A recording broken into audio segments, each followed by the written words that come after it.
Good morning बच्चों। SGBT coaching classes जावा में आपका स्वागत है। मैं भूमेश तिवारी आपके सामने कक्षा 12 भौतिकी पाठ 1 चालू करने वाला हूं। पाठ का नाम है स्थिर विद्युत बल क्षेत्र तथा गास प्रमेय। इसके अंतर्गत आज हम पढ़ेंगे घर्षण विद्युत।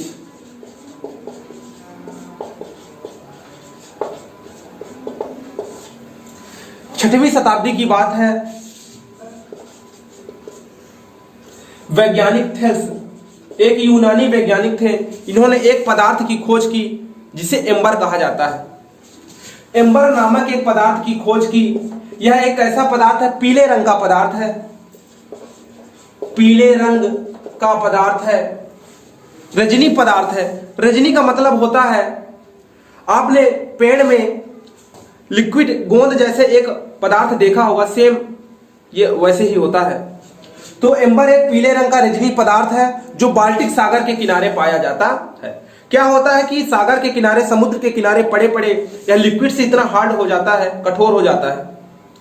तो 6वीं शताब्दी में वैज्ञानिक थेल्स ने एम्बर नामक एक पदार्थ की खोज की।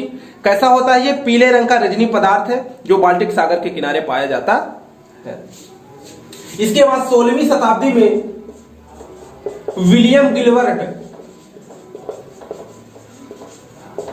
वैज्ञानिक विलियम गिलबर्ट ने कुछ पदार्थों की खोज की, लेकिन वे भी एम्बर के जैसे ही थे। लेकिन 1646 ईस्वी की बात है, वैज्ञानिक थॉमस ब्राउन ने विद्युत की परिभाषा दी। उस ऊर्जा जिसके कारण किसी वस्तु में हल्की वस्तुओं को आकर्षित करने का गुण उत्पन्न हो जाता है, विद्युत कहलाती है। तो विद्युत क्या है? यदि हम किसी भी वस्तु को रगड़ें, घर्षण करें, तो उसमें हल्की वस्तुओं को आकर्षित करने का क्या उत्पन्न हो जाता है? गुण। उस ऊर्जा को हम बोलते हैं विद्युत। और यह विद्युत किसके कारण उत्पन्न हो रही है? घर्षण करने के कारण, रगड़ने के कारण उत्पन्न हो रही है, इसलिए इसको बोलते हैं घर्षण विद्युत। यह विद्युत घर्षण करने के कारण उत्पन्न होती है, इसलिए इसको बोलते हैं घर्षण विद्युत। और जिस पदार्थ में यह गुण उत्पन्न होता है उसे हम बोलते हैं कि वह पदार्थ आवेशित हो गई है, उसमें आवेश उत्पन्न हो गया है ना। अब इसके बाद हम देखेंगे आवेश कितने प्रकार के होते हैं। देखिए, आपने पढ़ा होगा कि आवेश दो प्रकार के होते हैं, धनावेश और ऋणावेश। लेकिन इसकी वैज्ञानिकों ने खोज कैसे की, इसके लिए एक प्रैक्टिकल करते हैं, प्रयोग करते हैं। सबसे पहले हमको चाहिए दो छड़। तो हम कांच की दो छड़ लेते हैं। एक कांच की छड़ को हम लटका देते हैं और इसके पास एक दूसरी कांच की छड़ ले जाएंगे, लेकिन हम इन दोनों कांच की छड़ों को रेशम के कपड़े से रगड़ेंगे। तो इस कांच की छड़ को रेशम के कपड़े, इस कांच की छड़ को भी रेशम के कपड़े से रगड़ेंगे और एक अन्य कांच की छड़ को, उसको भी रेशम के कपड़े से रगड़कर इसके पास ले जाते हैं। तो देखते हैं कि यह कांच की छड़ इससे दूर हट जाती है।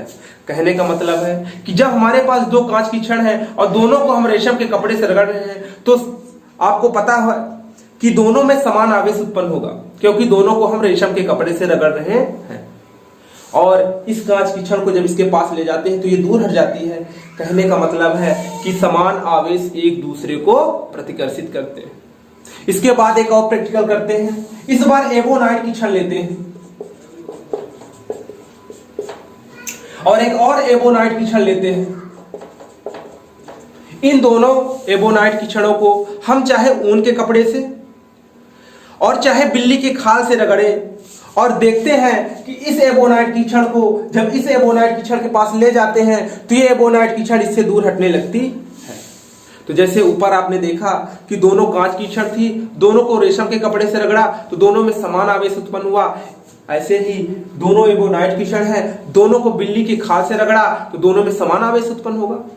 तो ऊपर भी आपने देखा कि समान आवेश एक दूसरे से दूर हट रहे थे और इसमें भी आप देख रहे हैं समान आवेश एक दूसरे से दूर हट रहे हैं। तो कहने का मतलब है समान आवेश एक दूसरे को प्रतिकर्षित करते हैं। इसके बाद ये जो एबोनाइट की छड़ है, इस एबोनाइट की छड़ को हम इस कांच की छड़ के पास ले जाते हैं। तो जब इस एबोनाइट की छड़ को इस कांच की छड़ के पास ले जाएंगे तो ये एक दूसरे की ओर आने लगती हैं। तो कांच में दूसरा आवेश उत्पन्न हुआ था, एबोनाइट की छड़ में भी दूसरा आवेश उत्पन्न हुआ था। तो विपरीत आवेश एक दूसरे के पास जाते हैं। तो कहने का मतलब है विपरीत आवेश एक दूसरे को आकर्षित करते हैं। तो कांच की छड़ में जो आवेश उत्पन्न हुआ था उसको सबसे पहले वैज्ञानिकों ने कहा कांचाभ। क्या नाम दिया? कांचाभ। और एबोनाइट की छड़ को में जो आवेश उत्पन्न हुआ उसको वैज्ञानिकों ने नाम दिया रेजिनी। क्या नाम दिया? रेजिनी। लेकिन फ्रैंकलिन नाम के एक वैज्ञानिक थे, उन्होंने इस कांचाभ आवेश को कहा धनावेश। क्या कहा? धनावेश। और इस रेजिनी आवेश को कहा ऋणावेश।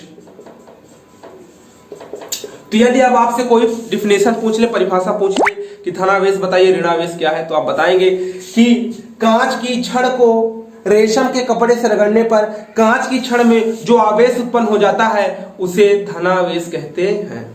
उसके बाद एबोनाइट की छड़ को बिल्ली के खाल से रगड़ने पर एबोनाइट की छड़ में जो आवेश उत्पन्न हो जाता है उसे ऋणावेश कहते हैं।